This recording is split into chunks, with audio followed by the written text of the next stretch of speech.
আমরা কি কেন আসছি আমরা এই দুনিয়ায়? আমাদের কি বাঁচার অধিকার নেই? কি মনে হয় আপনাদের? আছে আছে আমাদের বাঁচার অধিকার? উত্তর দেন। জানেন একটা মানুষের শরীরে কত লিটার রক্ত থাকে? 6 লিটার। 10টা মশা যদি একটা লোকের রক্ত খায় কতটুকু রক্ত লাগে জানেন?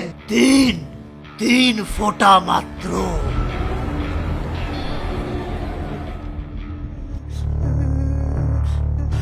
ওই মানুষের বাচ্চা, বল তোর শরীরতে যদি 3 ফোঁটা রক্ত যায় মইরা যাবি তুই? জানি না। ওই 10 জন মশা উঠতে আসেন তো।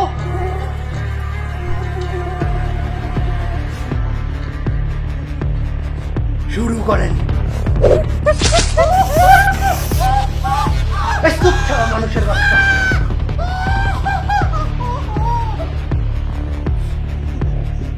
বল বাচ্চা আসস তুই? তোরাই মানুষের বাচ্চারা এই 3 ফোঁটা রক্তের জন্য আমগরে থপড়ায় পিচ্চা মারস, পিন্ডা সাইটটা করে কয়েল ধরাস, যাতে আমরা দম আটকাইয়া মইরা যাই। তগ শরীরে এত রক্ত, কিন্তু আমগরে দেওয়ার জন্য বিন্দু মাত্র রক্ত নাই তগ কাছে। আমার শরীর, আমার রক্ত, আমি তো করে এক ফুটাও কে লেগে দেবো রে শালা প্যারাসাইটের বাচ্চারা। আমরা পেরেছাই। আচ্ছা কত, এই যে তোরা মাছ মাংস গরু ছাগল হাঁস মুরগি এগুলো যে খাস, হেরা কি তো করে পারমিশন দেয়? হেরা কি কয় যে আহেন ভাই পহেন ভাই আমগরে একটু খাইয়া যান?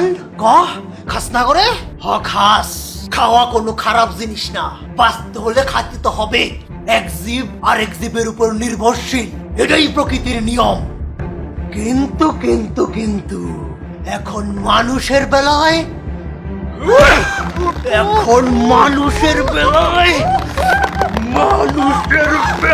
এটা আলাদা।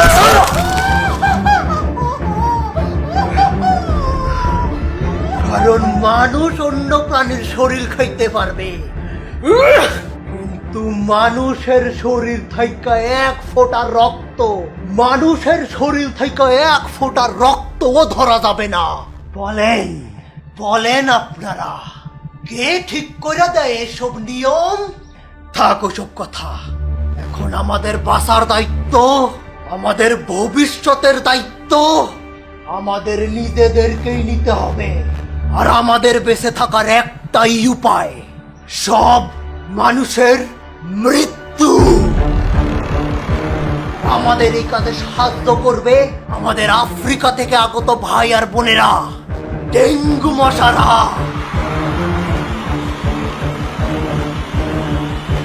যান, শুরু করে দেন আপনাকে প্রজননের খেলা। ঘরে ঘরে 100টা করে ডেঙ্গু মশার বাচ্চা পয়দা করেন। এই দুনিয়ায় মানুষের সময় ফুরায় আসছে, তোরা বেঁচে থাকার জন্য অন্য প্রাণীরে মারস, এখন আমরাও তগুলোকে তাই করবো।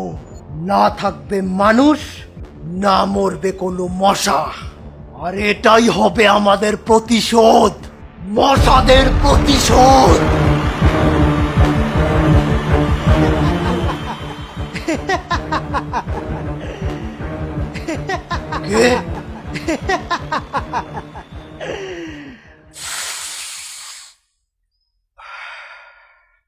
গাজা খোরগো কথা শুনছনি? মাদিরা